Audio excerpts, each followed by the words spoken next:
आतंकवादी संगठन नहीं कहोगे। हमारे द्वारा फिलिस्तीन द्वारा जो हमला किया गया है, अगर वो आतंकवादी है, वो आतंकवाद वाला है, तो इजराइल भी 2008 से लेके अभी तक का 1.5 लाख मौत के जिम्मेदार है फिलिस्तीनियों का, तो वो भी तो आतंकवाद कहलाएगा। ये हमारे भारत का मीडिया अपने ही देश में घट रही घटने पे इनको बोलने नहीं आता है। हमारा देश, ये हमारा देश। जय हिंद, जय भारत। मैं शमशाद शेख। आज पिछले 7 तारीख से लेके और आज तक का जो जंग चल रही है, जो फिलिस्तीन और इजराइल के बीच में, ये किसी भी देश के लिए सही चीज़ नहीं है। दंगे को और किसी भी हमले को समर्थन नहीं करता, लेकिन आपको ये भी देखना पड़ेगा कि आपके घर से आपको कोई निकाल दे, के घर से आपको कोई बेघर कर दे और आप उसके खिलाफ आवाज़ भी ना उठाओ, तो ये मुझे लगता है कायरपना होएगा। हमास द्वारा जो हमला किया गया है इजराइल पे, आपको पीछे भी देखना पड़ेगा। आप ये देख रहे हो, हमारे खास करके भारत के कुछ पॉलिटिकल पार्टी जो 2 गुटों में दिख रहे हैं, जो हमारे हिंदू भाई लोग हैं वो इजराइल को समर्थन कर रहे हैं, जो मुसलमान भाई लोग हैं वो फिलिस्तीनियों को समर्थन कर रहे हैं। लेकिन सच क्या है वो भी देखना पड़ेगा।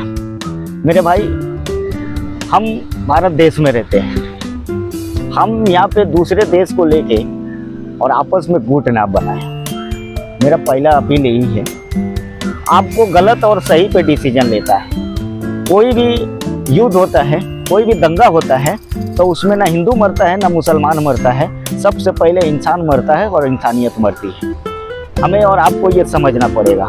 मेरे भाई, आप समझिए, 2008 से लेके 2023 तक इजराइल फिलिस्तीनियों पे बार बार हमला करता रहा। 2008 से लेके 2022-23 तक 1.5 लाख फिलिस्तीनियों की मौत हुई है। आज सिर्फ 1500 मरे, तो उसकी चर्चा पूरे देश विदेश में हो रहा है। वो 1.5 लाख मरे, उनकी चर्चा कभी नहीं हुई। हमला करने वाले, हर हमला करने वाले किसी के जान लेने वाले आतंकवादी होते हैं, वो चाहे कोई भी हो, वो चाहे इजराइल हो या हमास जैसा संगठन हो या फिर फिलिस्तीन हो। मैं किसी भी क्राइम करने वाले का समर्थन नहीं करता हूँ। मैं इंसानियत पे बिलीव करता हूँ और इंसानियत के पक्ष में रहता हूँ।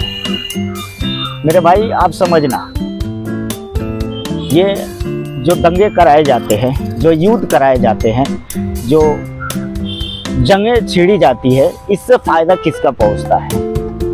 हमें और आपको क्या मिलता है? मेरे भाई, इस देश के नागरिक को, जिस देश में जंग छिड़ती है, आम नागरिक को कुछ नहीं मिलता है। वहाँ पॉलिटिकल पार्टियों को ऐसा लगता है जब उसकी राजनीति, जो उसकी राजनीति करियर खतरे में है, तब उस देश के जो पॉलिटिकल पार्टी है वो ऐसे ऐसे घटना क्रिएट करते हैं। और हमें और आपको मीडिया द्वारा, सोशल मीडिया द्वारा, पत्रकारों द्वारा, एंकरों द्वारा दिखाया जाता है कि ये सही में हमारे पक्ष में हो रहा है, लेकिन ये हमारे पक्ष में नहीं होता है। ये उन कुछ पॉलिटिकल पार्टियों के पक्ष में होता है जो अपने अपने कुर्सी बचाने के लिए ऐसे ऐसे विक्टिम कार्ड खेलते हैं। मेरे भाई, आप समझना, हम सब बहस क्यों करें। 2008 से लेकर 2022-23 तक फिलिस्तीनियों की 1.5 लाख से ज़्यादा मौत हुई है। इजराइल बार बार हमला किया है, तो आतंकवादी हमला नहीं था क्या? क्या उसको आतंकवादी संगठन नहीं कहोगे? हमारे द्वारा फिलिस्तीन द्वारा जो हमला किया गया है, अगर वो आतंकवादी है, वो आतंकवाद वाला है, तो इजराइल भी 2008 से लेके अभी तक का 1.5 लाख मौत के जिम्मेदार है फिलिस्तीनियों का, तो वो भी तो आतंकवाद कहलाएगा। ये हमारे भारत का मीडिया अपने ही देश में घट रही घटने पे इनको बोलने नहीं आता है। हमारा देश, ये हमारा देश का ही हिस्सा है मणिपुर। यहाँ पे 3-4 महीने से दंगे चालू है, कितने जाने चली गई। ये हमारे देश के मीडिया कभी इतना जोरों शोरों में डिबेट नहीं किए। हमारे देश के प्रधानमंत्री नरेंद्र मोदी जी अपने ही देश के हाल खबर नहीं रखते हैं, दूसरे देश पे हमले होते हैं तो उसके तुरंत ट्वीट आ जाता है।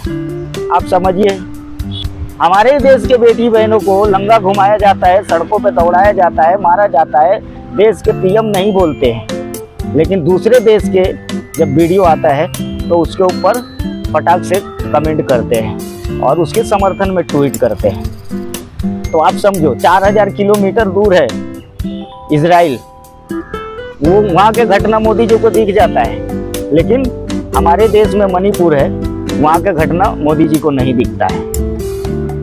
तो ये आपको हमको समझनी पड़ेगी। और हमें लगता है जब भारत में इसकी चर्चा भी नहीं होती अगर मोदी जी ट्वीट नहीं करते तो। इजराइल के पक्ष में ताकतवर है, वो ताकतवर के पक्ष में खड़े हो जाओ और जो कमज़ोर है उसे और कमज़ोर बना दो। अरे भाई, हमाद फिलिस्तीन और इजराइल के बीच का मामला है।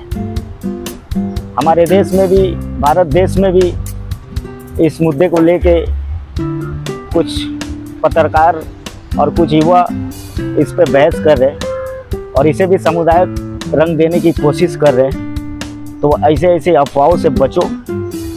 फिलिस्तीन और इजराइल का मैटर है तो समझेंगे, जो गलत है वो गलत है, सही है वो सही है।